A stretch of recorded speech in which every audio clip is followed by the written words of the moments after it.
perjanjian damai palsu. Ya. Nah, Bapak Ibu, Saudara, seperti yang Saudara ketahui bersama bahwa di akhir zaman rencana Bapa Yahweh bagi seluruh dunia, tapi lebih berpusat di Israel tentunya ya, yang lebih khusus. Tapi secara umum itu berlaku untuk seluruh dunia. Nah, Saudara, itu sedang digenapi hari-hari ini. Ya. Dan kalau Saudara membaca tema yang saya kasih malam hari ini tentang perjanjian damai palsu, maka kita semua teringat tentang anti-Hamasiyah. Di mana anti-Hamasiyah itu adalah pelopor perjanjian damai palsu yang akan segera digenapi atau terjadi di Israel, di Timur Tengah. Yang berbahagia ialah mereka yang mendengarkan firman Allah dan yang memeliharanya. Bangsa Israel itu setelah mereka berbalik setia daripada mengikut Bapa Yahweh, ya, 11 suku, sebagian Benyamin juga ya. Jadi 11 suku itu dibuang, ya, dikuasai oleh kerajaan Asyur. Lalu suku Yehuda dan sebagian Benyamin yang bersama dengan mereka itu mengalami pembuangan di Babylon. Jadi Saudara lihat 12 suku Israel itu semuanya ada di dalam pembuangan. Sampai hari ini banyak dari antara mereka yang tidak kembali, Bapak Ibu. Ya. Nah, ada juga sebagian sudah mati, Saudara. Lewat bagaimana pembinasaan atau pembunuhan orang-orang Yahudi saat itu. Nah, kita melihat latar belakang mengapa semua itu bisa terjadi, Bapak Ibu. Karena bangsa Israel berubah setia kepada Yahweh. Mereka meninggalkan Yahweh dan sehingga mereka diserahkan kepada bangsa-bangsa. Nah, ini latar belakangnya. Lalu kalau Saudara baca tentang kisah kerajaan dinasti Daud atau Raja Daud, berakhir di Salomo, Saudara, setelah itu kerajaan itu terpecah. Dan ada firman Elohim berkata begini, bahwa pedang tidak akan pernah berhenti dari kerajaan atau dinasti Raja Daud atau Raja Daud. Ya, itu pedang terus berlanjut, bahkan sampai di zaman Yeshua, bangsa Israel, orang Yahudi, itu ada di dalam penjajahan, ada di dalam peperangan, ada di dalam pemberontakan yang luar biasa. Nah, sampai detik ini, sampai hari ini Bapak Ibu, di Israel, itu namanya nubuatan pasti berlangsung terus-menerus, betul? Jadi di Israel itu, Saudara, terjadi peperangan, terjadi hal-hal yang dahsyat. Saudara boleh lihat mungkin di media sosial ataupun di televisi. Mengapa demikian? Karena Bapak Ibu, pemberontakan orang Israel. Dan itu harus digenapi bahwa memang Israel, ya, itu juga sudah dinubuatkan oleh nabi-nabi, ya. Saudara mungkin bisa baca dari Yeskiel, dari Hosea, di mana Bapa Yahweh sudah menyatakan bahwa ada terjadi pengepungan. Jadi Israel itu akan mengalami peperangan tiada henti. Tidak akan berhenti sebelum Mesias yang asli, yaitu Yeshua HaMashiach, datang dalam peristiwa second coming. Nah, jadi kita harus tahu dulu dasarnya, bahwa Israel itu tidak akan pernah yang ada namanya damai, Bapak Ibu. Terakhir mereka damai itu dalam pemerintahan daripada anak dari Raja Daud, yaitu Salomo. Nah, setelah itu Israel tidak pernah mengalami yang namanya kedamaian. Jadi Bapak Ibu, sampai hari ini Israel mengalami peperangan.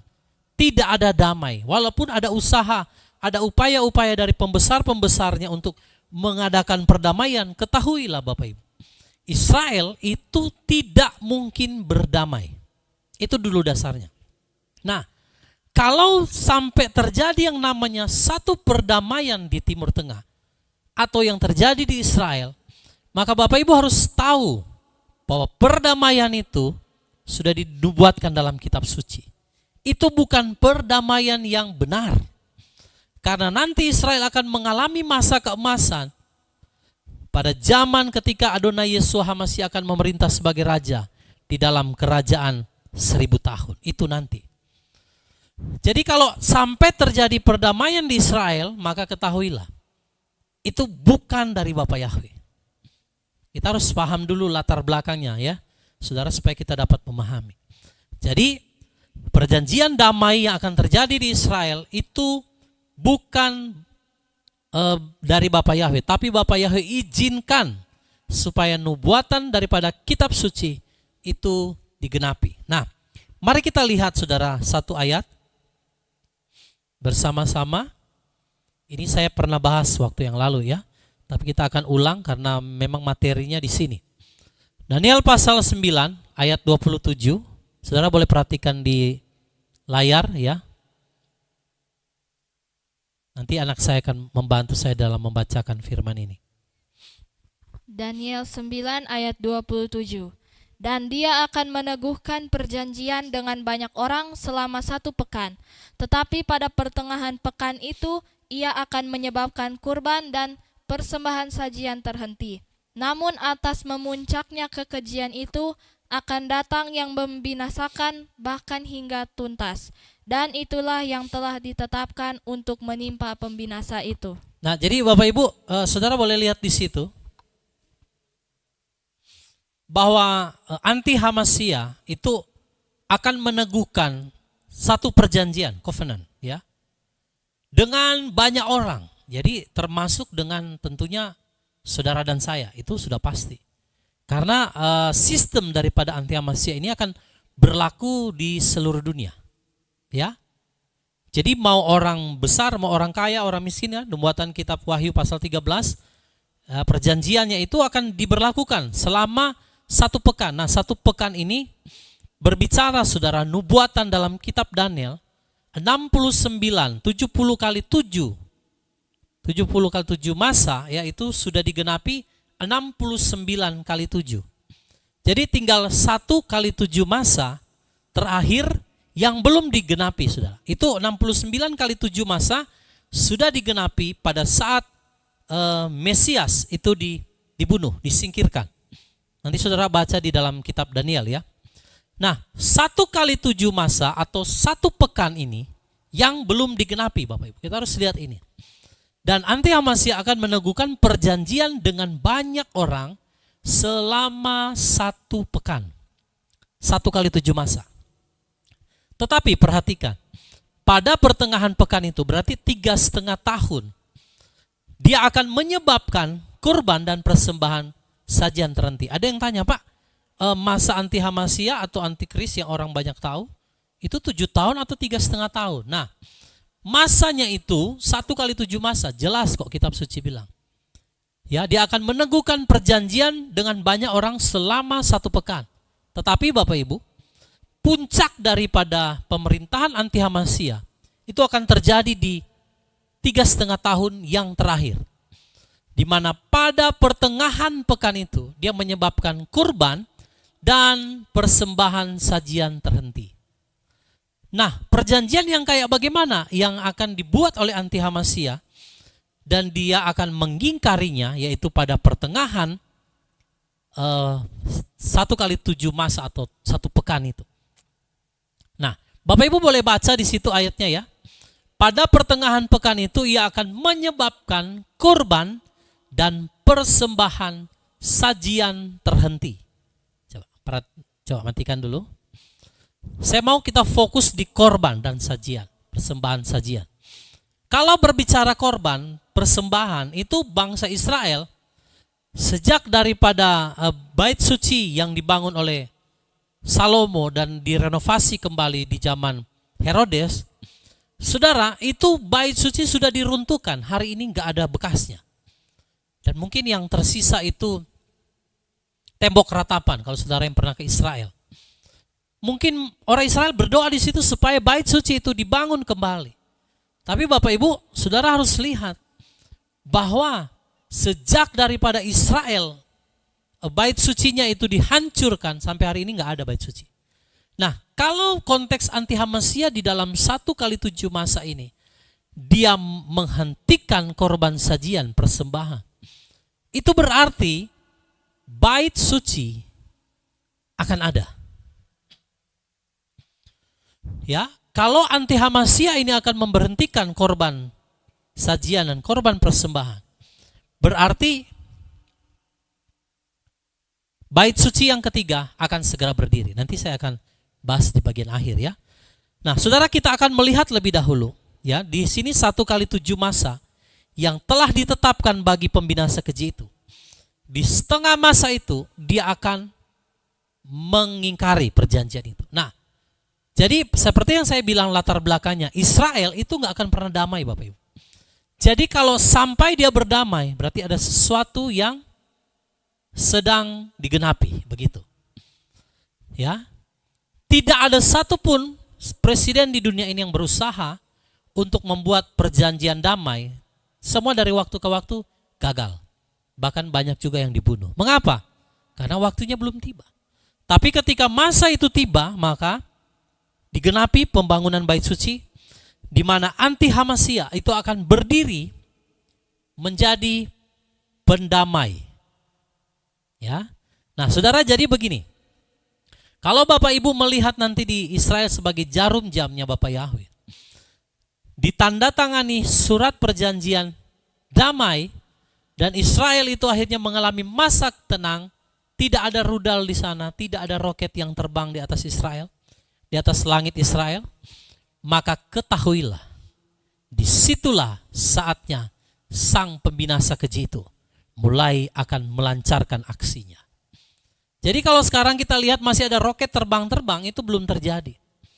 Tapi ketika pembinasa keji itu akan muncul, saudara, akan terlihat terjadi yang namanya perdamaian. Gak ada lagi saudara mau lihat peperangan ataupun roket yang berterbangan di langit Israel. Tapi itu cuman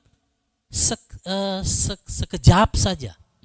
Tidak akan bertahan lama. Karena di pertengahan 1x7 masa itu, anti Hamasiyah akan mengingkari perjanjian itu. Ya. Nah, bangsa Israel sampai hari ini kan belum punya bait suci. Waktu masa damai itu terjadi, maka bait suci akan dibangun di Yerusalem. Itu yang Bapak Ibu harus pahami. Dan pemimpin-pemimpin bangsa itu sedang mengusahakan hal itu. Termasuk dengan terpilihnya Donald Trump sebagai presiden Amerika Serikat. Nanti saya akan singgung. Itu ada satu pesan yang penting yang harus kita benar-benar buka secara mata kita, mata rohani kita, untuk melihat bahwa ini ada satu peringatan di sana. Nah, saudara, mari kita lihat dulu Wahyu pasal 6 ayat 1-7. Ini saudara, Wahyu pasal 6 ini berbicara tentang meterai yang dibuka oleh anak domba atau Yeshua Hamasiyah, ya. Nah, Bapak Ibu, kita harus lihat bahwa 1x7 masa pemerintahan anti Hamasiyah itu akan ditandai dengan munculnya penunggang kuda putih ini. Ya, coba boleh dibaca Wahyu 6 ayat 1-2. Wahyu 6 ayat 1-2.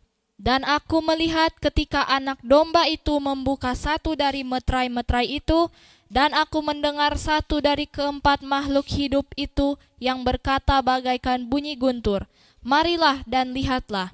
Dan aku melihat dan lihatlah seekor kuda putih, dan dia yang menunggang di atasnya yang memegang sebuah busur, dan kepadanya diberikan sebuah mahkota.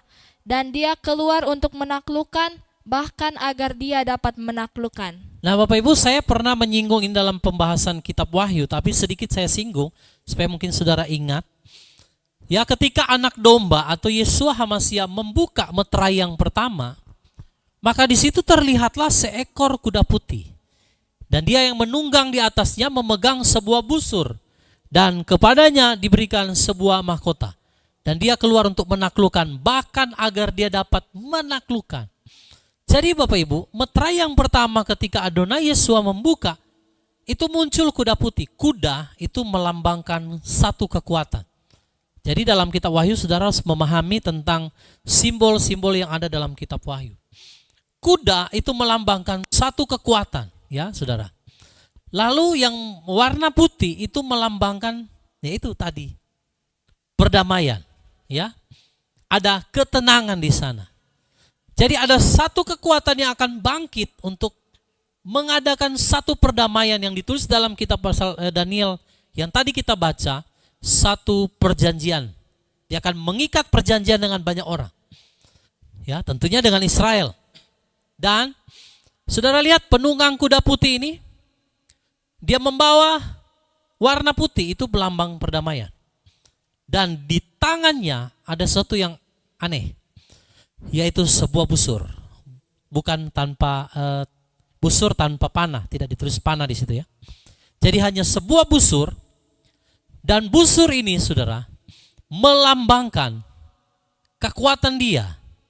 Busur itu kan kalau Bapak Ibu baca kisah tentang Nuh itu kan waktu Bapak Yahweh selesai beracara melawat bumi ini dengan air bah, lalu muncul pelangi, busur di langit. Dan Bapak Yahweh bilang apa? Inilah tanda perjanjian antara aku dengan umat manusia, bahwa aku tidak akan mengirimkan air bah lagi ke bumi. Nah, jadi busur, coba kembali lagi ke slide yang tadi. Busur ini melambangkan apa? Perjanjian. Sudah lihat ya, mulai kaitannya. Jadi penunggang kuda putih ini penuh kekuatan karena kuda itu melambangkan kekuatan. Putih itu melambangkan perdamaian. Busur melambangkan perjanjian. Nah, Bapak Ibu, kenapa busur nggak ada panahnya? Ya, karena dia datang dengan kemenangan bukan lewat peperangan, tapi dia menerima mahkota di situ. Dia dapat mahkota peperangan. Dia menang, saudara, tanpa melakukan peperangan, maksudnya begitu. Dia keluar untuk menaklukkan, tapi dia menaklukkannya bukan dengan berperang, hanya lewat perjanjian itu. Makanya dalam Wahyu pasal 13 ditulis bahwa siapa yang tidak menerima tanda binatang ini, besar kecil, tua muda, kaya miskin, nggak ada yang bisa jual beli. Ya, jadi kita lihat dulu tanda 1x7 masa itu dimulai dengan munculnya penunggang kuda putih ini. Dia membawa satu kekuatan yang besar untuk melakukan satu covenant atau satu perjanjian yang bersifat perjanjian damai. Tetapi itu ternyata ada udang di balik batu. Perjanjian damai palsu. Oke. Kita lanjut dulu saudara. Jadi kuda itu melambangkan kekuatan ya. Putih melambangkan perdamaian. Dan busur itu melambangkan satu perjanjian. Yaitu yang perjanjian tadi yang dibuat di dalam kitab Daniel ya. Jadi apa yang Yohanes lihat itu sama dengan yang dilihat oleh Daniel. Rasul Yohanes melihat sama dengan Daniel. Nah, jadi Bapak Ibu, berarti saudara lihat di Israel ini sedang diadakan upaya untuk perjanjian. Kita lihat, dengan naiknya Donald Trump sebagai Presiden Amerika Serikat, apakah ada satu pesan di sana? Apakah ada satu kode yang khusus? Nah Bapak Ibu, saya mau bilang dulu sebelum saya kasih ayatnya. Ini kan Donald Trump lagi mengupayakan perdamaian di Israel. Nah, saudara, entah mungkin banyak orang yang bilang begini. Ada yang di istilah mereka lah ya. Ada katanya hamba-hamba Elohim yang memberitakan berita akhir zaman cocokologi. Ya. Bapak Ibu, saya mau bilang begini. Kitab suci bukan tanpa dasar menuliskan sesuatu. Artinya gini, Bapak Yahweh itu sudah punya planning, rencana dari jauh sebelum bahkan dunia ini ada. Jauh. Jadi nggak ada kalau saudara menemukan dalam kitab suci sesuatu yang bersifat kebetulan. Nggak ada saudara. Semua itu ada di dalam grand plan-nya Bapak Yahweh. Mau dia apapun itu, semua tidak ada yang terjadi dalam dunia ini atau sesuatu yang disingkapkan itu terjadi secara kebetulan, nggak ada. Semuanya itu ada di dalam grand plan-nya Bapak Yahweh. Jadi baik pemimpin mau kenapa namanya begitu, mau siapapun dia muncul, itu karena memang Bapak Yahweh sudah tetapkan. Ada kekuatan yang akan naik saudara. Jadi kalau orang-orang tertentu, tokoh politik naik berdasarkan nama-nama mereka, itu karena memang kitab suci juga sedang digenapi hari-hari. Jadi bukan bicara soal cocokologi, enggak saudara. Ini berbicara bahwa segala sesuatu ada di dalam grand plan-nya Bapak Yahweh. Oke, nah saudara, dengan munculnya Donald Trump, terpilih lagi menjadi Presiden Amerika, maka apa sebenarnya pesan? Ini kita harus tangkap. Bapak Yahweh itu kadang pakai simbol, negara tertentu, orang tertentu, kita harus tangkap itu Bapak Ibu. Gereja harus memahami hal itu. Karena kalau saudara baca kitab Wahyu itu ada sangkakala 1, sangkakala 7. Semua berbicara apa? Peringatan, peringatan, peringatan. Sangkakala itu berbicara peringatan, trompet. Bapak Yahweh sedang menyuarakan sesuatu yang harus umat Elohim tahu dan sadar supaya mereka mempersiapkan diri. Nah, saudara boleh lihat 1 Korintus 15 ayat yang 52 dan 1 Tesalonika 4 ayat 16. Oke? Saya pakai bahasa Inggris, Bapak Ibu. Ya. In a moment, 1 Korintus 15 ayat 52. Coba tolong anak saya baca. The first of Corinthians chapter 15 verse 52. In a moment, in the twinkling of an eye, at the last trump, for the trumpet shall sound, and the dead shall be raised incorruptible, and we shall be changed. Ya, ini ayat berbicara tentang rapture. Saudara, di situ ditulis in a moment, in the twinkling of an eye, at the last trump. Orang mungkin bilang, wah ini Pak cocokologi ya. Saudara, dengan munculnya Donald Trump bisa terjadi bahwa inilah peringatan seperti trompet. Bahwa kitab suci sedang berbicara kepada kita hari-hari ini. Bahwa saudara harus mempersiapkan diri dengan munculnya Donald Trump. Ada suatu pesan ilahi. Ada suatu sangkakala yang sedang dibunyikan. Bahwa satu peringatan, warning. Saya udah bilang bahwa gak ada yang terjadi secara kebetulan. Kenapa namanya ibunya bisa kasih nama Donald Trump? Apakah ibunya itu tahu dia akan bakal jadi presiden? Belum tentu. Tetapi di situ saudara, Bapak Yahweh turut bekerja di dalam segala hal. Ya. Lalu saudara lihat 1 Tesalonika pasal 4 ayat yang ke-16. Ya, coba kita baca saudara. The first of Thessalonians chapter 4 verse 16. For Yeshua himself shall descend from heaven with a shout, with the voice of the archangel, with the trump of Yahweh, and the dead in the Messiah shall rise first. Jadi trump itu trompet.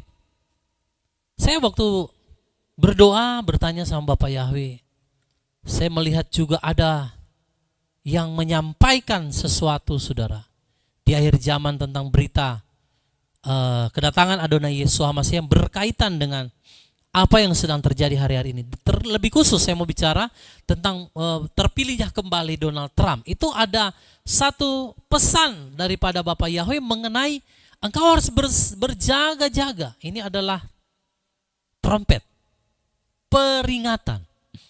Ya, ayat ini bukan berkaitan soal dengan Donald Trump, tetapi maksudnya saya mau buktikan kepada saudara bahwa kitab suci bukan tanpa alasan.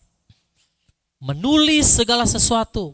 Jadi kalau dalam dunia ini ada yang sinkron, itu bukan karena kebetulan. Gak ada yang kebetulan di dalam Bapak Yahweh. Semua itu ada dalam grand plan-nya. Nah, jadi dengan munculnya Donald Trump sebagai presiden Amerika Serikat kembali, maka Bapak Ibu harus tahu itu warning dari Samayim. Oke, saya nggak bilang Donald Trump-nya anti Hamas ya, bukan. Tapi dengan munculnya Donald Trump yang sedang mengusahakan satu perjanjian, saudara harus tangkap ini. Nah, oke, saya bahas lebih jauh lagi. Saudara tolong perhatikan baik-baik. Mengapa seorang Donald Trump yang tidak punya darah, mungkin keturunan Yahudi, saya juga nggak tahu ya apa dia punya darah keturunan Yahudi atau memang orang Amerika asli. Kenapa dia begitu apa kalau orang Jawa bilang getol gitu ya, untuk mengusahakan perdamaian itu yang ada di Israel. Nah, ternyata waktu saya baca, Donald Trump kan punya anak seorang wanita menikah dengan seorang Yahudi asli. Ya, Bapak Ibu nanti boleh cari sendiri. Ya, saya juga lupa namanya. Nah, jadi Bapak Ibu lihat ini satu kekuatan besar. Ya, saya nggak bisa langsung to the point langsung bilang wah ini menantunya. Bukan itu maksud saya. Tapi saudara harus lihat dulu ini, bahwa Donald Trump ya sebagai presiden Amerika hari ini sedang mengupayakan perjanjian itu. Di belakangnya ada menantunya, orang Yahudi asli. Nah, Bapak Ibu, saudara, saya stop sampai di sini dulu. Jadi begini, anti Hamasia itu harus muncul dari orang Yahudi. Ya, saudara bisa paham itu ya? Dia harus punya darah Yahudi. Dan dia harus, saudara, punya ya, artinya ya dari garis keturunan Yahudi lah. Harus. Dia nggak mungkin dari bangsa lain. Makanya yang mendukung dia itu kan para sinagoga setan atau para Yahudi palsu yang akan mendukung anti Hamasia ini untuk dia bangkit, rise up. Dan sebelum dia bangkit tentunya ada satu kekuatan besar yang akan membuka dia jalan. Makanya kalau Bapak Ibu baca kitab Wahyu, 7 kepala daripada naga itu, di atasnya ada wanita pelacur. Wanita pelacur ini yang membuka jalan. Wanita pelacur ini yang seperti kayak mempromosikan anti Hamasia ini muncul, atau naga ini yang berkepala 7. Nah, saudara ya, saya pernah bahas itu, nanti saudara lihat lagi kembali dalam pembahasan kitab Wahyu ya, karena saya nggak akan ulang. Jadi saudara lihat dulu yang tadi itu ya, bahwa trompet itu warning, peringatan. Ada satu kekuatan besar yang akan bangkit, yang akan menggenapi apa yang ditulis dalam kitab Daniel, bahwa dia akan membuat satu perjanjian dengan banyak orang. Dan jangan lupa, di belakang Trump itu ada menantunya orang Israel. Jadi sesuatu sedang digenapi.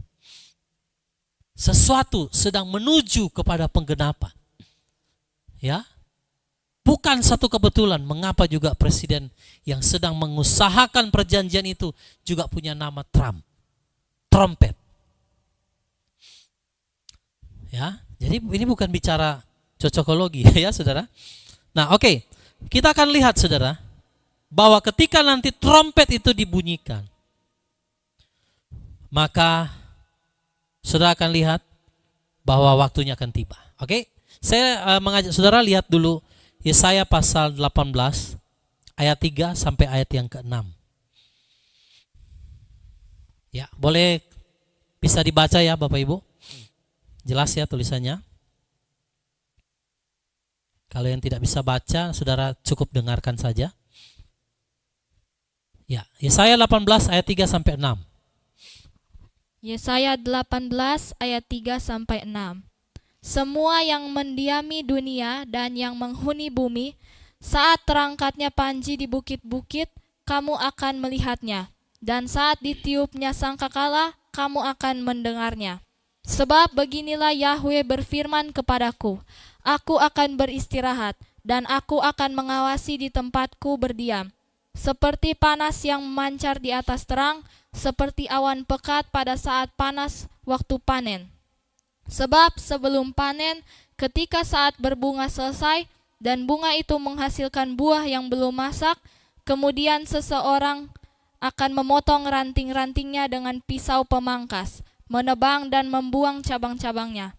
Mereka akan ditinggalkan bersama-sama untuk burung-burung di gunung dan binatang-binatang di bumi. Dan burung pemangsa akan menghabiskan musim panas di sana. Dan semua binatang darat di bumi akan menghabiskan musim dingin di sana. Oke, ini satu nubuatan yang ditulis oleh kitab Yesaya, Nabi Yesaya. Perhatikan Bapak Ibu. semua yang mendiami dunia dan yang menghuni bumi saat terangkatnya panji-panji di bukit.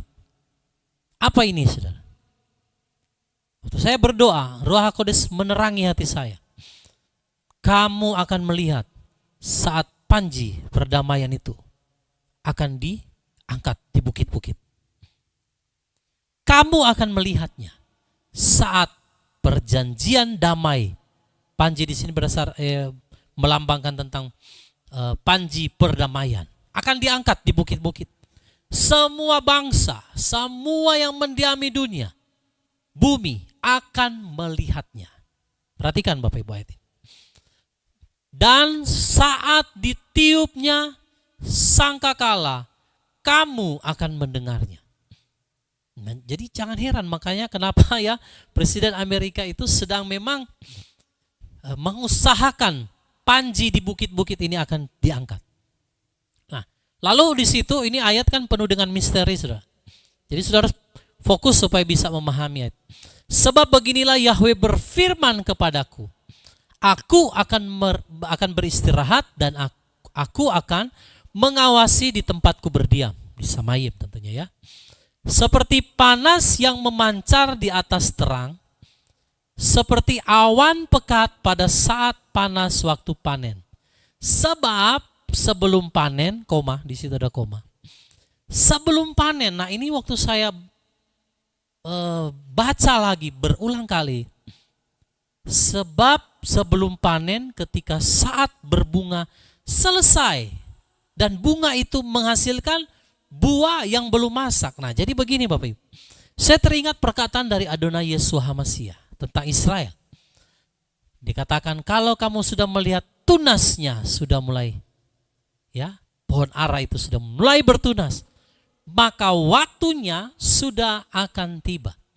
Tetapi Bapak Ibu perhatikan di situ, ketika sebelum panen, sebelum buahnya ini akan menjadi lebat, waktu masih berbunga, lalu sudah ada buah tapi belum masak, maka kemudian seseorang akan apa?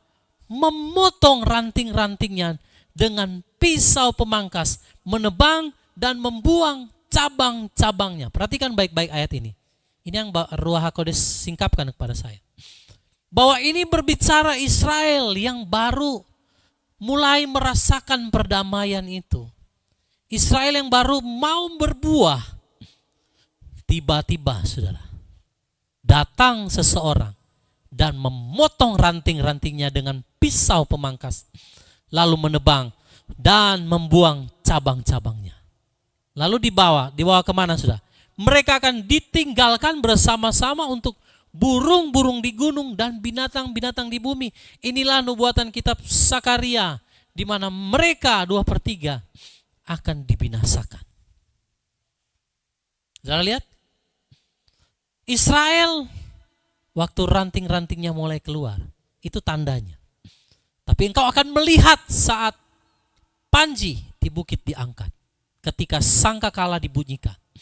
Tetapi disitulah waktunya, ketika Israel sudah mulai merasa aman damai, sudah mulai menghasilkan buah pohon ara itu, tiba-tiba datang seseorang, anti Amasya, dan dia akan memotong ranting-ranting itu. Itulah tadi dikatakan dalam pertengahan dari 1x7 masa, maka dia akan menghentikan korban persembahan, korban sajian.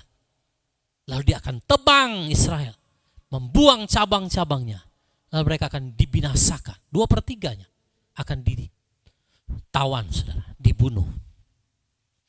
Saudara lihat ya. Dan inilah yang dibuatkan oleh kitab Yesaya. Jadi Bapak Ibu akan segera melihat, seluruh dunia akan melihat. Panji-panji perdamaian itu akan diangkat. Saat itu tiba, maka saudara lihat Bapak Yahweh mengawasi dari tempatnya berdiam. Pemusnahan daripada Israel 2/3. 1/3 akan dibawa ke dalam api pemurnian. Bayangkan Bapak Ibu. Jadi kalau Bapak Ibu sekarang melihat apa yang terjadi di Israel, upaya-upaya perdamaian untuk mereka mengangkat panji di bukit itu sedang akan segera digenapi. dengan Presiden Donald Trump yang kembali terpilih, maka sangkakala itu akan ditiup. Dalam arti akan saudara melihat di dalam waktu yang dekat ini, saudara, itu akan terjadi. Firman Bapak Yahweh, ya dan amin. Pasti digenapi, saudara. Ya. Jadi ini nggak main-main, Bapak Ibu ya. Sudah di depan mata kita. Dengan Trump terpilih ini saudara akan dengar sangkakala itu. Saudara akan melihat panji-panji itu akan diangkat di bukit-bukit. Panji perdamaian itu. Dan itulah tiba saatnya di mana Israel akan berbuah. Tapi mereka akan segera dipotong oleh seseorang yang datang, yaitulah anti-Amasya. Makanya saya bilang dari awal tadi bahwa Israel itu nggak akan mungkin damai. Kalau sampai dia damai, berarti ini nubuatan ini sedang digenapi, Bapak Ibu. Ya, oke. Untuk lebih memperjelas semua ini, mari kita lihat apa yang ditulis oleh kitab Amos. Amos pasal 6, ayat yang pertama sampai ayat yang ke-8. Ya, saudara boleh lihat di layar. Amos 6 ayat 1 sampai 8. Boleh dibaca? Amos 6 ayat 1 sampai 8. Celakalah orang-orang yang merasa tentram di Sion, dan mereka yang merasa aman di gunung Samaria. Mereka yang dipandang sebagai para pemimpin bangsa-bangsa, dan kepada siapa keluarga Israel datang. Menyeberanglah ke Kalneh, dan lihatlah, dan dari sana pergilah ke Hamat yang besar itu, lalu turunlah ke Gad, daerah orang Filistin. Apakah mereka lebih baik daripada kerajaan-kerajaan itu? Atau apakah wilayah mereka lebih luas daripada wilayahmu? Hai kamu yang menganggap hari bencana masih jauh, dan menyebabkan pemerintahan kelaliman datang mendekat, yang berbaring di atas ranjang-ranjang gading, dan yang membaringkan diri di atas dipan-dipan mereka. Dan mereka yang makan daging anak-anak domba dari kawanannya, dan anak-anak lembu dari tengah-tengah kandang. Mereka yang bermazmur dengan petikan harpa seperti Daud, mereka menciptakan nada-nada lagu bagi diri mereka sendiri, yang minum dari cawan-cawan anggur, dan mereka mengurapi diri dengan minyak-minyak yang terbaik. Tetapi mereka tidak berduka atas kehancuran Yusuf. Sebab itu sekarang mereka akan pergi ke dalam pembuangan bersama yang pertama dari orang-orang buangan itu, dan perayaan dari orang-orang yang membaringkan diri di atas dipan-dipan mereka akan lenyap. Elohim Yahweh telah bersumpah demi dirinya sendiri. Firman Yahweh Elohim semesta alam, aku tidak menyukai kesombongan Yakub dan membenci istana-istananya, dan aku akan menyerahkan kota dan seluruh isinya. Saudara lihat, ayat ini berbicara bagaimana Israel itu akan diserahkan. Oke, saya mau saudara fokus di ayat yang pertama. Saudara lihat ayat pertama, celakalah orang-orang yang merasa tentram di Sion, dan mereka yang merasa aman di gunung Samaria, mereka yang dipandang sebagai para pemimpin bangsa-bangsa, dan kepada siapa keluarga Israel datang. Bapak Ibu perhatikan ayat pertama ini. Kalau sudah terjadi yang namanya rasa tentram, aman, maka firman Elohim katakan celakalah. Celakalah orang-orang yang merasa tentram di Sion. Ini berbicara Israel. Dan mereka yang merasa aman di gunung Samaria. Begitu keadaan aman, begitu keadaan tentram, maka firman Elohim katakan celakalah. Nah itu. Jadi Bapak Ibu harus melihat ini. Kalau sampai anti-Hamasya muncul dengan membawa perjanjian damai palsu, maka orang-orang di Sion, di Samaria, mereka merasa aman. Israel sudah mulai rasa aman, sudah nggak ada lagi peperangan. Justru di situ firman Elohim katakan celakalah. Kalau Yesaya tadi katakan ketika panji diangkat, maka itulah waktunya pohonnya akan ditebang. Sama, cuma beda bahasa saja. Tapi intinya sama. Dan dikatakan mereka yang dipandang sebagai pemimpin, para pemimpin bangsa-bangsa. Dan kepada siapa keluarga Israel datang. Nah ini yang pemimpin-pemimpin bangsa Israel sedang mengusahakan perdamaian supaya mereka bisa membangun bait suci. Saudara lihat, celakalah orang-orang yang merasa tentram di Sion. Berarti kalau mereka tentram, aman, itu celaka. Sesuatu yang berbahaya itu alarm. Banyak orang percaya tidak memahami hal ini. Bahkan orang Yahudi pun tidak disingkapkan firman ini. Mereka berusaha pemimpin bangsanya untuk menciptakan satu perjanjian. Nggak akan bisa. Yang bisa melakukannya hanya si kuda putih itu. Tapi kalau itu terjadi, celakalah bagi Israel. Bagi juga seluruh dunia. Anda lihat?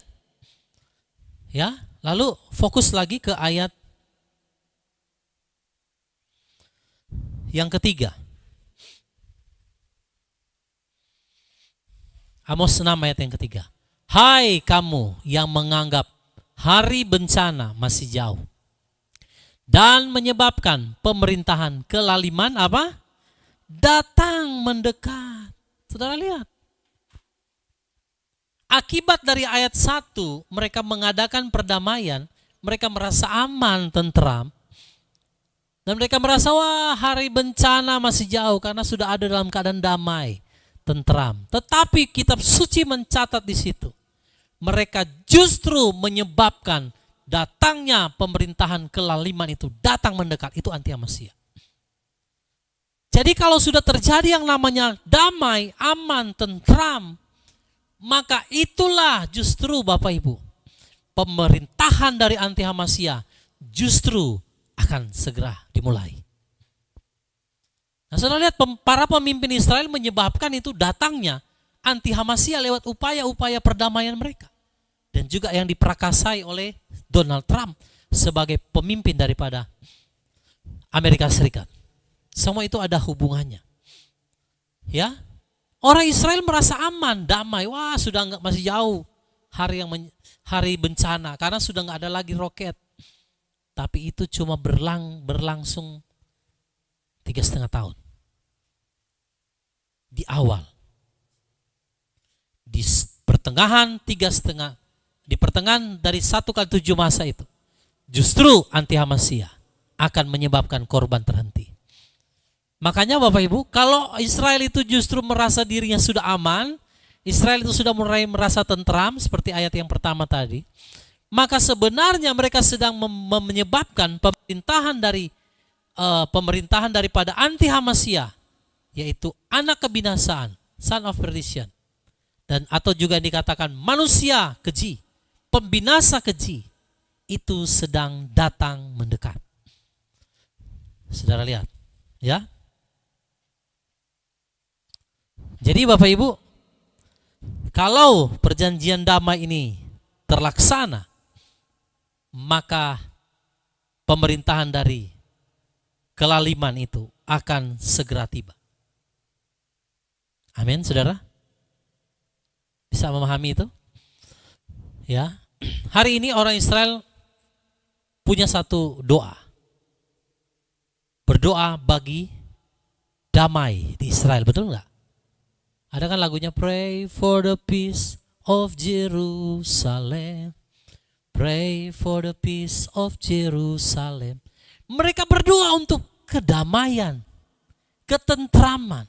Justru ketika hal itu terjadi, maka pemerintahan kelaliman itu akan datang memotong mereka. Seperti dalam kitab Yesaya dan juga dalam kitab Amos tadi.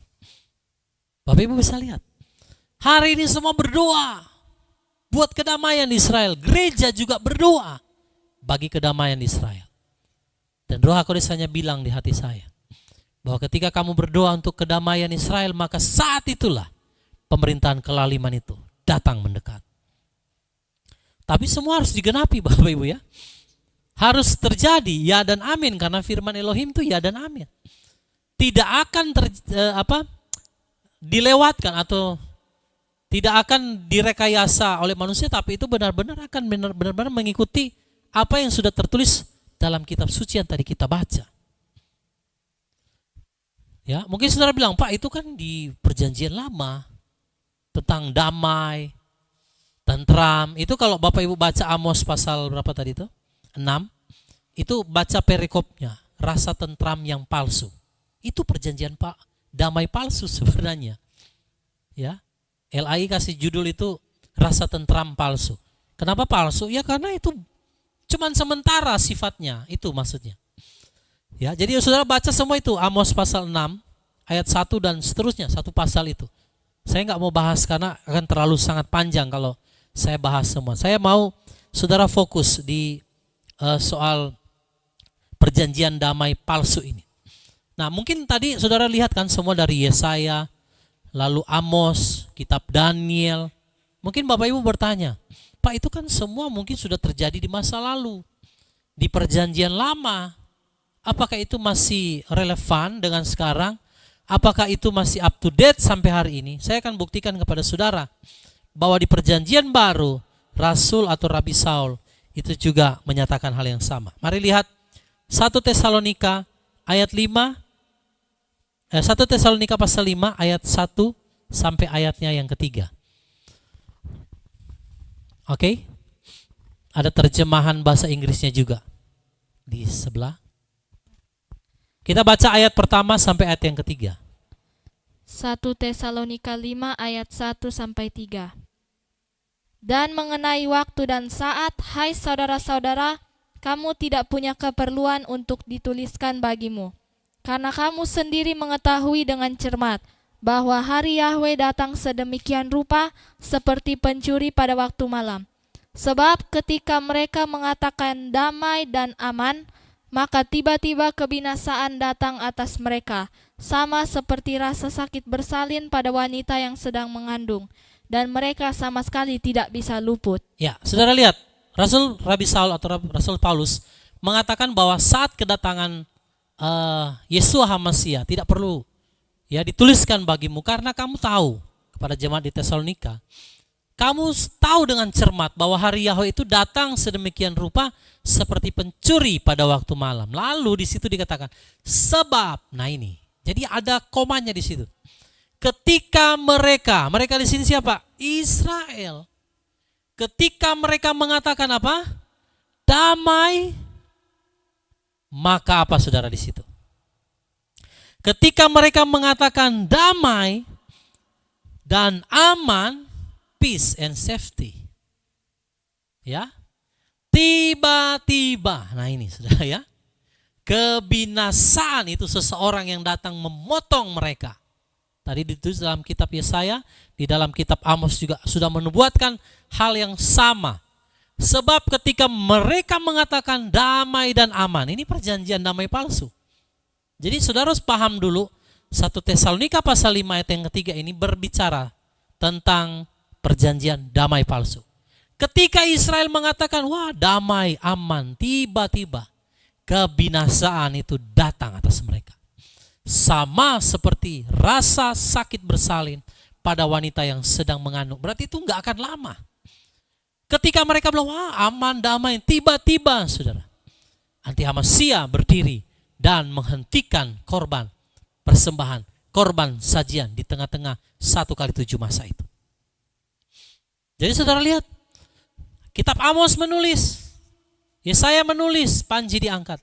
Amos berkata, mereka sedang mendatangkan pemerintahan kelaliman. Ketika mereka mulai mengusahakan yang namanya damai, perdamaian. Tapi sesungguhnya itu adalah perdamaian palsu yang bersifat sementara. Dan kitab suci dalam 1 Tesalonika menulis bahwa tiba-tiba kebinasaan datang atas mereka. Jadi Bapak Ibu lihat, ketika semua damai, aman, ketika perjanjian damai palsu itu diperlakukan, maka ketahuilah itulah saatnya. Justru disitulah kebinasaan akan datang dengan tiba-tiba. Ya Bapak Ibu, kebinasaan itu datang dengan tiba-tiba di sana. Di saat orang Israel lagi happy, panji diangkat, oh haleluya. Mereka akan merayakan kedamaian, mungkin mereka akan merayakan pesta mungkin di sana. Tapi kitab suci mencatat justru itulah saat Israel akan dipotong. Ketika mereka merasa aman, tentram, damai, justru di saat itulah kebinasaan itu datang dengan tiba-tiba. Seperti seorang perempuan yang hendak melahirkan. Cepat, saudara. Tidak nunggu lama, saudara. Itu langsung.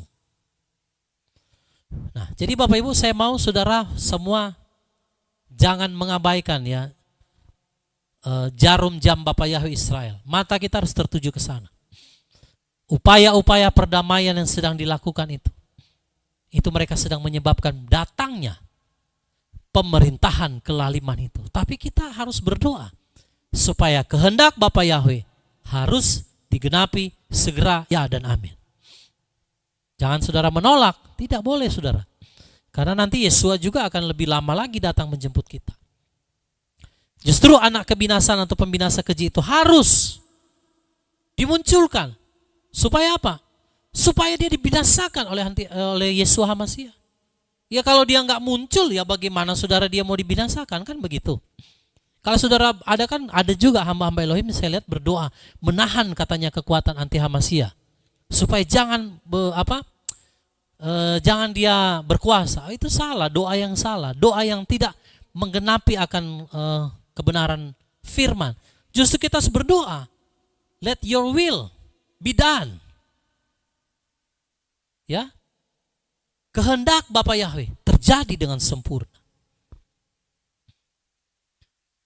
Jadi dulu saya juga nggak mengerti Bapak, waktu masih di gereja lama, ya kita ke Israel juga kita berdoa, pray for the peace of Jerusalem.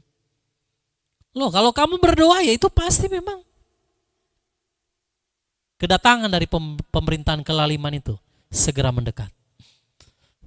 Jadi orang Israel mereka berdoa untuk supaya terjadi perdamaian. Segala bangsa menghendaki terjadi yang namanya perdamaian. Tapi justru disitulah Bapak Ibu, pembinasa keji itu akan menyatakan dirinya. Ya, saudara. Jadi lihat ya, semua kitab suci itu sinkron. Perjanjian lama saya sudah buka buat saudara. Perjanjian baru Rabi Saul atau Rasul Paulus itu menyatakan juga hal yang sama. Ketika mereka merasa aman, tentram, damai, justru di situ kebinasaan itu datang. Seperti seorang perempuan yang akan melahirkan. Oke, puji Bapa Yahwe. Jadi saudara sudah lihat bahwa anti HaMasiah itu akan datang dengan perjanjian damai palsu. Sang kuda putih ini. Ya, dia akan datang dengan satu perjanjian palsu. Dia akan merebut kemenangan dengan mahkota di kepalanya. Itu bukan dengan peperangan, saudara. Tetapi dia akan merebutnya dengan kelicikannya. Ya, oke. Nah, sekarang saudara sudah tahu bahwa perjanjian damai palsu itu segera akan dilaksanakan. Oke, lalu saya akan lanjut saudara begini. Saya melihat di satu video yang dikirimkan kepada saya. Nanti saudara boleh cari sendiri. Bahwa para Sanhedrin, siapa ini Sanhedrin? Saya lihat Sanhedrin itu dewan tertinggi agama. Nah, Bapak Ibu baca kembali. Coba saya mau saudara lihat ini ya. Slide yang ada di Amos pasal 6 ayat yang pertama. Oke, saudara lihat Sanhedrin itu dewan tertinggi agama yang dihormati. Kalau mungkin di Indonesia ada kayak MUI ya. Lalu mungkin ada ya organisasi-organisasi keagamaan yang tertinggi. Nah, kalau di Israel itu ada yang namanya Sanhedrin. Oke, Bapak Ibu lihat Amos 6 ayat 1. Celakalah orang-orang yang merasa tentram di Sion dan mereka yang merasa aman di Gunung Samaria, mereka yang dipandang sebagai apa? Pemimpin bangsa, para Sanhedrin. Jadi bukan cuma pemimpin politik, saya berbicara di sini juga pemimpin agama. Dan kepada siapa keluarga Israel datang. Jadi ini orang-orang terpandang. Oke, cukup di situ. Nah, saya lihat di video itu. Para Sanhedrin, dewan tertinggi agama di Israel, itu sedang mengupayakan pembangunan bait suci yang ketiga. Nah, Bapak Ibu, ini akan terlaksana kalau si penunggang kuda putih ini akan segera menyatakan diri. Israel sudah mempersiapkan segala sesuatu. Nah, bait suci ini Saya katakan, waktu tadi saya baca ayat-ayat tentang bait suci, saya langsung Ruach HaKodes seperti mengingatkan saya begini Bapak Ibu. Bahwa, sebentar ya, kalau saudara yang mau bertanya, boleh langsung tulis ya di situ supaya saya bisa baca di komentar. Saya akan langsung menjawab saudara. Nah, Roh Kudus menyingkapkan kepada saya begini. Waktu kemah suci dibangun oleh Moshe, itu ada tabut perjanjian, betul? Dibuat di situ. Waktu Salomo membangun bait suci, tabut perjanjian itu ditaruh di sana, betul? Sampai di zaman sebelum tabut perjanjian itu dihancurkan. Maksudnya bukan tabut perjanjian, tapi bait sucinya dihancurkan. Itu tabut perjanjian Elohim ada di sana. Oke? Nah, perhatikan Bapak Ibu. Lalu para Sanhedrin ini akan berupaya untuk mendirikan bait suci yang ketiga. Pertanyaannya Bapak Ibu, apakah bait suci itu akan ada tabut perjanjian yang asli? Nah, ini yang Ruach HaKodes nyatakan kepada saya. Karena begini Bapak Ibu, saya berani bilang di di bait suci yang ketiga yang akan dibangun, nggak akan ada tabut perjanjian Elohim. Mengapa? Jadi begini, tabut perjanjian Elohim itu melambangkan kehadiran Elohim di tengah-tengah umatnya, betul? Nah, ketika Yesua mati, sebelum dia mati dia bilang rombak bait suci ini. Dalam 3 hari aku akan membangunnya. Dan dalam 3 hari dia buktikan dia bangkit. Nah, ketika dia bangkit, saudara, dia naik ke Samayim, maka Ruach HaKodes sebagai manifestasi dari Yahweh, Bapa Yahweh, yang ada di dalam dunia ini, memilih tidak tinggal di dalam kemah buatan manusia, tetapi Ruach HaKodes sesuai firman berdiam di dalam diri orang percaya. 1 Korintus pasal 3 ayat 16. Tidak tahukah kamu adalah bait suci Elohim, di mana Ruach Yahweh Elohim berdiam di sana. Nah, jadi begini, setelah Yesua mati, bangkit dan naik ke Samayim, maka seharusnya gak ada lagi bait suci. Mengapa Bapak Ibu? Karena bait suci itu adalah kita. Jadi saya bisa pastikan bait suci yang ketiga akan dibangun, tidak ada lagi tabut perjanjian Elohim. Kalaupun ada, itu pasti replika. Karena waktu bait suci dihancurkan, itu orang-orang saudara yang ada beberapa imam, saya pernah baca sejarahnya, melarikan tabut perjanjian, tapi sampai sekarang hilang. Tapi Ron White bilang dia lihat di bawah tempat Yesua di salib di Bukit Golgota. Tetapi kalau menurut saya itu bukan. Mengapa Bapak Ibu? Saya punya dasar untuk mengatakan bahwa bait suci yang ketiga itu tidak akan ada tabut perjanjian. Karena Ruach HaKodes berdiam di dalam bait suci yang hidup, batu-batu hidup, bukan lagi batu mati buatan tangan manusia. Dan ternyata memang benar Bapak Ibu, bahwa tabut perjanjian melambangkan kehadiran Elohim tidak akan ada lagi di dalam bait suci buatan manusia. Mengapa? Saudara lihat ayat ini. Wahyu pasal 11 ayat yang ke-19. Ini revelation, pewahyuan yang dilihat oleh Rasul Yohanes di Pulau Patmos. Oke? Mari kita akan mendengarkan. Wahyu 11 ayat 19. Dan terbukalah tempat kudus Elohim di surga, dan terlihatlah tabut perjanjiannya di tempat kudusnya. Dan terjadilah kilat-kilat dan suara gemuruh dan guntur-guntur dan gempa bumi serta hujan es yang dahsyat. Bapak Ibu, jadi tabut perjanjian itu sudah ada di Samayim. Saudara lihat? Terbukalah tempat kudus Elohim di surga dan terlihatlah tabut perjanjian itu ada di tempat kudusnya di Samayim. Maka saya bilang, saya pastikan bait suci yang ketiga tidak akan ada tabut perjanjian yang asli. Karena Ruach HaKodes tidak berdiam lagi di sana. Mengapa? Karena setelah Yesua mati, bangkit dan naik ke Samayim, harusnya Bapak Ibu tidak boleh lagi ada bait suci yang dibangun dengan buatan manusia. Mengapa? Karena Ruach HaKodes memilih, bukan lagi tangan manusia yang membangunnya, dia akan berdiam. Tetapi batu-batu hidup yang dikatakan oleh Rabi Saul atau Rasul Paulus, kamulah tempat kediaman Elohim yang dibangun atas dasar batu-batu hidup. Gak boleh ada lagi bait suci, harusnya Ruach Yahweh Elohim yang melambangkan kehadiran Bapa Yahweh itu sudah berdiam dalam diri orang percaya. Sebab itu tabut perjanjiannya sudah ada di Samaim. Nah, kalau sampai bait suci berdiri, yang ketiga, maka jangan heran bukan Yesua yang ada di sana. Saudara bisa paham? Pasti yang akan berdiri siapa? Anti-Hamasia. Karena sejak Yesua mati, bangkit dan naik ke Samaim, selesai itu era bait suci.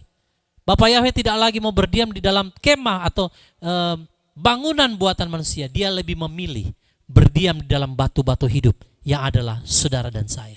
Kitalah bait suci Elohim. Makanya dia sudah ambil tabut perjanjian itu, ada di Samaim. Nggak akan ada lagi. Nggak bisa ditemukan lagi di bumi ini. Orang Yohanes sendiri melihat tabut perjanjian sudah ada di sana. Apakah dibawa oleh malaikat? Ya saya juga nggak tahu, saudara. Karena tidak tercatat dalam kitab suci. Yang jelas tabut perjanjian sudah berpindah, sudah ada di sana. Kenapa? Karena kehadiran Elohim sudah ada dalam diri orang percaya.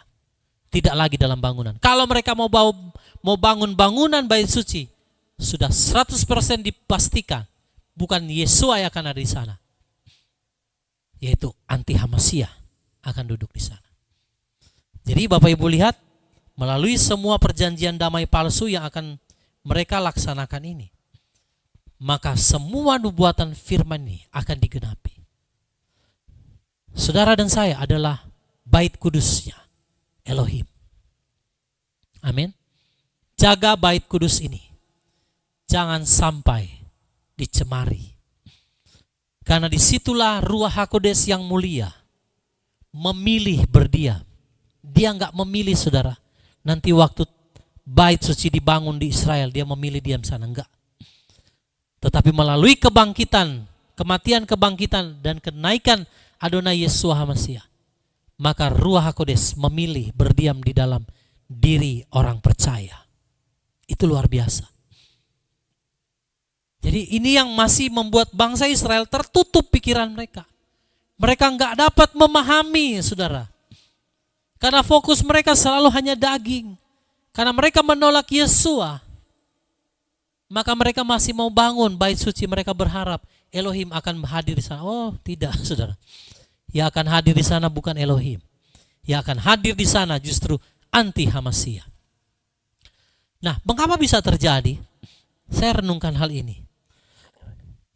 Roh Kudus ingatkan kembali, Yesua pernah berkata begini, aku datang dengan nama Bapakku, tapi kamu menolak aku. Orang lain yang akan datang dengan namanya sendiri, kamu akan menerima dia. Yesua datang dengan nama Yahweh, menyatakan nama Yahweh, tapi Israel menolak dia. Tapi Yesus bilang, kalau orang lain datang, anti-Hamasia maksudnya, dengan namanya sendiri, tidak ada hubungannya dengan nama Yahweh. Padahal Yesua itu kan Yahweh keselamatan. Nah kalau yang datang ini anti-Hamasia, nggak tahu apa sudah, anak kebinasaan, nggak ada hubungannya dengan Bapa Yahweh namanya. Tapi mereka akan terima dia.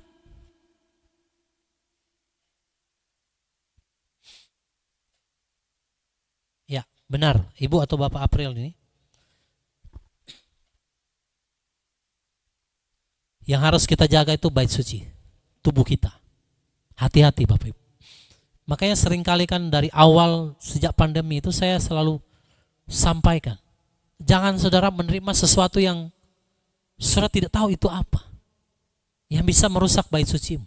Bahkan kalau minum obat pun, saudara, saya melatih diri saya sakit kepala, saya sakit apapun, saya nggak mau minum obat Bapak Ibu. Karena obat itu saya saudara lihat lambangnya itu farmakia, sihir, ular. Makanya orang kan kalau sakit saudara apa? Berobat, cuci darah. Teman saya banyak cuci darah, mati juga saudara.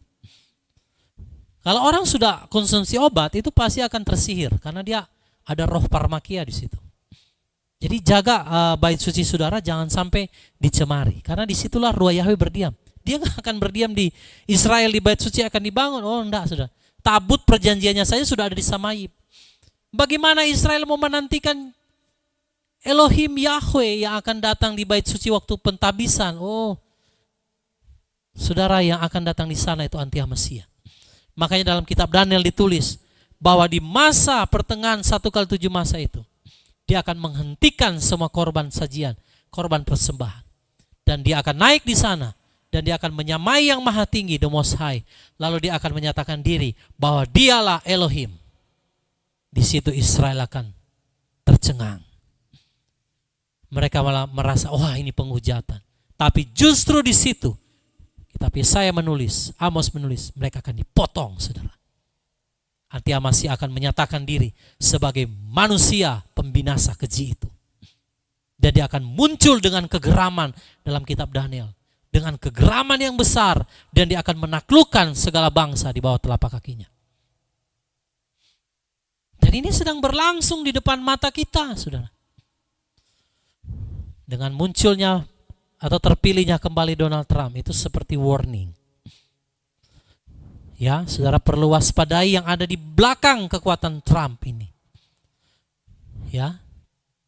Dan mereka sedang berupaya mendatangkan pemerintahan kelaliman itu datang mendekat. Sesuai dengan ditulis dalam kitab Amos. Bapak Ibu, waktunya sudah tidak akan lama lagi. Waktunya sudah sangat amat dekat. Persiapkan dirimu sungguh-sungguh. Karena firman Elohim katakan, barang siapa bertahan sampai kesudahannya, dia akan diselamatkan. Jadi seperti yang saya katakan di awal, bahwa Israel tidak akan mungkin berdamai. Kalau sampai dia berdamai, itu berarti apa yang Paulus katakan. Ketika mereka merasa aman, tentram, damai, justru disitulah kebinasaan itu akan datang seperti perempuan yang akan melahirkan. Jadi perjanjian damai palsu ini Bapak Ibu akan segera digenapi. Mari persiapkan diri kita sungguh-sungguh. Ya, sebentar lagi mungkin pemberitaan-pemberitaan seperti ini sudah nggak akan bisa lagi. Ya, ketika Antia Masih akan berdiri, dia akan mengikat perjanjian dengan banyak orang. Ya, sekarang saja Bapak Ibu, kalau saudara upload sesuatu yang tidak sesuai dengan standar komunitas yang ditetapkan oleh pihak yang mengelola sosial media, pasti video saudara akan di-ban atau di-take down. Apalagi nanti di masa Antia Masih. Maka saya bilang persiapkan dirimu sungguh-sungguh. Bapak Ibu lihat di dalam bangsa Indonesia sendiri pun, ini bagian akhir sebagai penutup. Roh HaKodes hanya menyatakan satu pesan buat kita begini. Kita akan sebentar memasuki perayaan Pesah, roti tidak beragi. Nah Bapak Ibu, Indonesia, saudara lihat, terjadi korupsi gila-gilaan. Terjadi PHK massal. Terjadi penutupan pabrik-pabrik besar, usaha-usaha besar. Dan negeri ini sedang memasuki era kegelapan. Saudara, tidak ada yang bisa memulihkan keadaan ekonomi secara global selain daripada yang membuat perjanjian damai dengan banyak orang ini. Dia akan muncul sebagai seorang pahlawan. Dia akan dikagumi, disenangi, dihormati, bahkan disembah. Jadi kalau Bapak Ibu lihat bukan hanya di Israel, di bangsa kita ini pun sedang terjadi yang namanya krisis global. Satu persatu mulai tutup. Yang bisa memulihkan keadaan ini, itu hanyalah Antia Masih dengan sistem tatanan dunia baru. Satu ekonomi, satu pemerintahan, dan satu agama. Itu sedang ada di depan mata kita. Maka saya mau katakan, mari berjaga-jaga, bersiap sedia, karena waktu kedatangan Adonai Yeshua HaMashiach sudah sangat-sangat dekat. Haleluya. Puji Bapa Yahweh. Jadi biarlah apa yang saya sampaikan pada malam hari ini, saudara renungkan baik-baik, dan saudara juga harus melihat berita, ya, jarum jam Bapa Yahweh, mata Bapa Yahweh sedang tertuju ke Israel. Dia sedang mengamati dari tempat kudus. Amsal pasal 29. Siapa bersih tegang leher, walaupun telah mendapat teguran, akan sekonyong-konyong diremukkan tanpa dapat dipulihkan lagi. Jika orang benar bertambah, bersukacitalah rakyat. Tetapi jika orang fasik memerintah, berkeluh kesahlah rakyat. Orang yang mencintai hikmat, menggembirakan ayahnya. Tetapi siapa yang bergaul dengan pelacur, memboroskan harta. Dengan keadilan, seorang raja menegakkan negerinya. Tetapi orang yang memungut banyak pajak, meruntuhkannya. Orang yang menjilat sesamanya, membentangkan jerat di depan kakinya. Orang yang jahat terjerat oleh pelanggarannya, tetapi orang benar akan bersorak dan bersukacita. Orang benar mengetahui hak orang lemah, tetapi orang fasik tidak mengertinya. Pencemooh mengacaukan kota, tetapi orang bijak meredakan amarah. Jika orang bijak berperkara dengan orang bodoh ini mengamuk dan tertawa, sehingga tak ada ketenangan. Orang yang haus akan darah membenci orang saleh, tetapi orang yang jujur mencari keselamatannya. Orang bebal melampiaskan seluruh amarahnya, tetapi orang bijak akhirnya meredakannya. Kalau pemerintah memperhatikan kebohongan, semua pegawainya menjadi fasik. Si miskin dan si penindas bertemu, dan Tuhan membuat mata kedua orang itu bersinar. Raja yang menghakimi orang lemah dengan adil, tahtanya tetap kokoh untuk selama-lamanya. Tongkat dan teguran mendatangkan hikmat, tetapi anak yang dibiarkan mempermalukan ibunya. Jika orang fasik bertambah, bertambahlah pula pelanggaran, tetapi orang benar akan melihat keruntuhan mereka. Didiklah anakmu, maka ia akan memberikan ketentraman kepadamu dan mendatangkan sukacita kepadamu. Bila tidak ada wahyu, menjadi liarlah rakyat. Berbagailah orang yang berpegang pada hukum. Dengan kata-kata saja seorang hamba tidak dapat diajari, sebab walaupun ia mengerti, namun ia tidak mengindahkannya. Kau lihat orang yang cepat dengan kata-katanya. Harapan lebih banyak bagi orang bebal daripada bagi orang itu. Siapa memanjakan hambanya sejak muda, akhirnya menjadikan dia keras kepala. Si pemarah menimbulkan pertengkaran, dan orang yang lekas gusar banyak pelanggarannya. Keangkuhan merendahkan orang, tetapi orang yang rendah hati menerima pujian. Siapa menerima bagian dari pencuri, membenci dirinya. Didengarnya kutuk, tetapi tidak diberitahukannya. Takut kepada orang mendatangkan jerat, tetapi siapa percaya kepada Tuhan, dilindungi. Banyak orang mencari muka pada pemerintah, tetapi dari Tuhan orang menerima keadilan. Orang bodoh adalah kekejian bagi orang benar. Orang yang jujur jalannya adalah kekejian bagi orang fasik. Amsal pasal 30. Perkataan-perkataan Agur bin Yake. Perkataan Agur bin Yake dari Masa. Tutur kata orang itu, aku berlelah-lelah ya Allah, aku berlelah-lelah sampai habis tenagaku, sebab aku ini lebih bodoh daripada orang lain. Pengertian manusia tidak ada padaku, juga tidak kupelajari hikmat, sehingga tidak dapat kukenal yang Maha Kudus. Siapakah yang naik ke surga lalu turun? Siapakah yang telah mengumpulkan angin dalam genggamnya? Siapakah yang telah membungkus air dengan kain? Siapakah yang telah menetapkan segala ujung bumi? Siapa namanya dan siapa nama anaknya? Engkau tentu tahu. Semua firman Allah adalah murni. Ia adalah perisai bagi orang-orang yang berlindung padanya. Jangan menambahi firman-Nya, supaya engkau tidak ditegurnya dan dianggap pendusta. Dua hal aku mohon kepadamu, jangan itu kau tolak sebelum aku mati, yakni, jauhkanlah daripadaku kecurangan dan kebohongan. Jangan berikan kepadaku kemiskinan atau kekayaan. Biarkanlah aku menikmati makanan yang menjadi bagianku, supaya kalau aku kenyang, aku tidak menyangkalmu dan berkata, siapa Tuhan itu? Atau kalau aku miskin, aku mencuri dan mencemarkan nama Allahku. Jangan mencerca seorang hamba pada tuannya.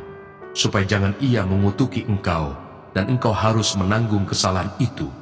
Ada keturunan yang mengutuki ayahnya, dan tidak memberkati ibunya. Ada keturunan yang menganggap dirinya tahir, tetapi belum dibasuh dari kotorannya sendiri. Ada keturunan yang berpandangan angkuh, yang terangkat kelopak matanya. Ada keturunan yang giginya adalah pedang, yang gigi geliginya adalah pisau, untuk memakan habis dari bumi orang-orang yang tertindas, orang-orang yang miskin di antara manusia. Si lintah mempunyai 2 anak perempuan, untukku dan untukku. Ada 3 hal yang tak akan kenyang, ada 4 hal yang tak pernah berkata cukup. Dunia orang mati dan rahim yang mandul, dan bumi yang tidak pernah puas dengan air, dan api yang tidak pernah berkata cukup.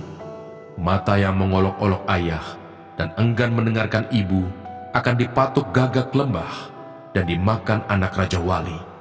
Ada 3 hal yang mengherankan aku, bahkan ada 4 hal yang tidak ku mengerti. Jalan Raja Wali di udara, jalan ular di atas cadas, jalan kapal di tengah-tengah laut, dan jalan seorang laki-laki dengan seorang gadis. Inilah jalan perempuan yang berzina. Ia makan, lalu menyeka mulutnya dan berkata, "Aku tidak berbuat jahat." Karena 3 hal bumi gemetar, bahkan karena 4 hal ia tidak dapat tahan. Karena seorang hamba, kalau ia menjadi raja. Karena seorang bebal, kalau ia kekenyangan makan. Karena seorang wanita yang tidak disukai orang, kalau ia mendapat suami. Dan karena seorang hamba perempuan, kalau ia mendesak kedudukan nyonyanya. Ada 4 binatang yang terkecil di bumi, tetapi yang sangat cekatan. Semut, bangsa yang tidak kuat, tetapi yang menyediakan makanannya di musim panas. Pelanduk, bangsa yang lemah, tetapi yang membuat rumahnya di bukit batu. Belalang yang tidak mempunyai raja, namun semuanya berbaris dengan teratur.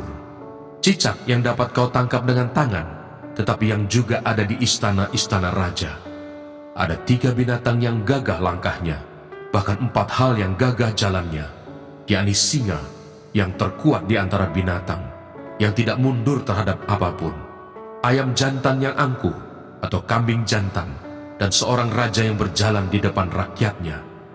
Bila engkau menyombongkan diri, tanpa atau dengan berpikir, tekapkanlah tangan pada mulut, sebab kalau susu ditekan, mentega dihasilkan, dan kalau hidung ditekan, darah keluar, dan kalau kemarahan ditekan, pertengkaran timbul.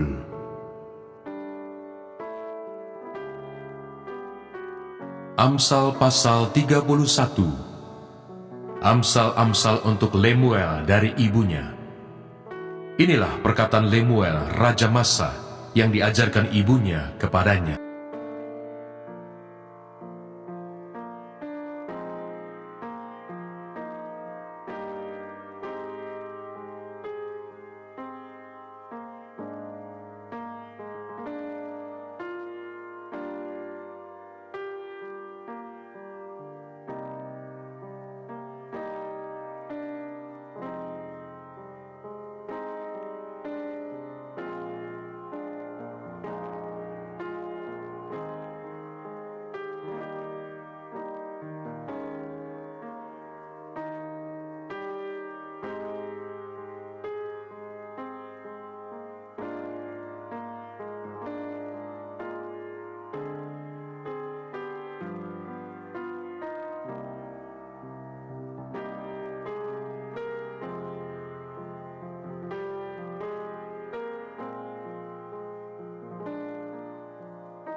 Yang berbahagia ialah mereka yang mendengarkan firman Allah dan yang memeliharanya.